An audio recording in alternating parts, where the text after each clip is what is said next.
নতুন রিন, যার প্রোসিএস টেকনোলজি গভীর থেকে পরিষ্কার করে আর ধরে রাখে কাপড়ের নতুনের মতো উজ্জ্বলতা। নতুন রিন অ্যাডভান্সড পাউডার, নতুনের মতো উজ্জ্বল।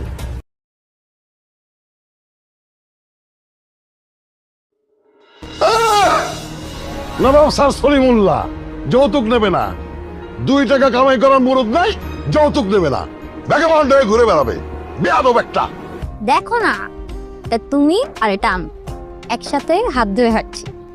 বাবা সব সময় তোর পাশে থাকবে, একদম এই ছবিটার মতো। আব্বা আমার চাকরি হয়েছে। তোমার চাকরি হয়েছে? জি আব্বা। আলহামদুলিল্লাহ, খুবই ভালো খবর। খুশি হওয়াটা তো মানে কঠিন কোনো ব্যাপার না। খুশি হওয়ার জন্য তো এফোর্ট দেওয়ার দরকার নেই। খুশি তো একা একা মন থেকে আসে।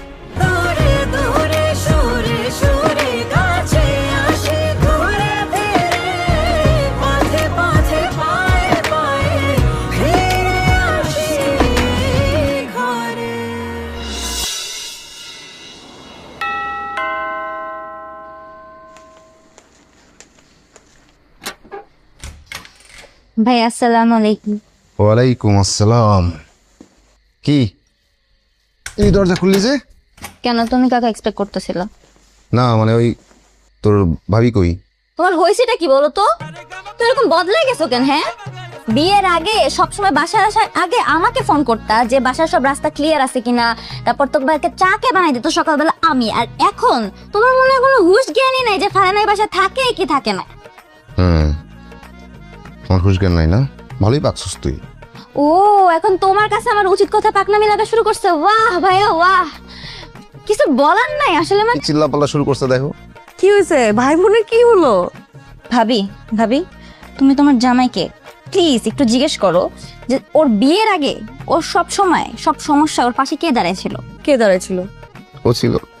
আমি ছিলাম। আর এখন কে আছে? কে আছে? তুমি আছো। আর এখন কাকে ভুলে গেছে? কাকে ভুলে গেছো? ওরে ভুলে গেছি। আমাকে ভুলে গেছে। ভাবি দেখো, তুমি মনে করো না যে আমি কোনো হিংসা করতেছি, কিন্তু এইভাবে কি আমাকে ভুলে যাওয়া ঠিক? এই বাসায় একমাত্র সামির ভাই আমাকে বুঝতো। এবার সামির ভাই আমার খোঁজই নেয় না, পুরো বাদবের মতো শুরু করছে। এ তো পুরো আম্মার মতো নেকামি শুরু করছে। কি বলো তুমি? মামি ন্যাকামি করে? দাঁড়াও, এখন আমি বলতেছি। হ্যাঁ তো ওই, হ্যাঁ, এদিকে বসো তো, বসো বস। তোর ভাবির পাশে বস, ওর একটু আদর করো তো। কি ভাবে আদর করে না? আরে ভাবি তো আদর করে, তোমার আদরে অভাব। তোর ভাবি আসছে, এখন আমার কি দরকার? আচ্ছা ঠিক আছে, এখন থেকে তোমার ভাই তোমাকে যথেষ্ট পরিমাণে আদর করবে, আর তুমি ওকে বলে দিচ্ছি, ওকে কিন্তু ভোলা যাবে না। হুম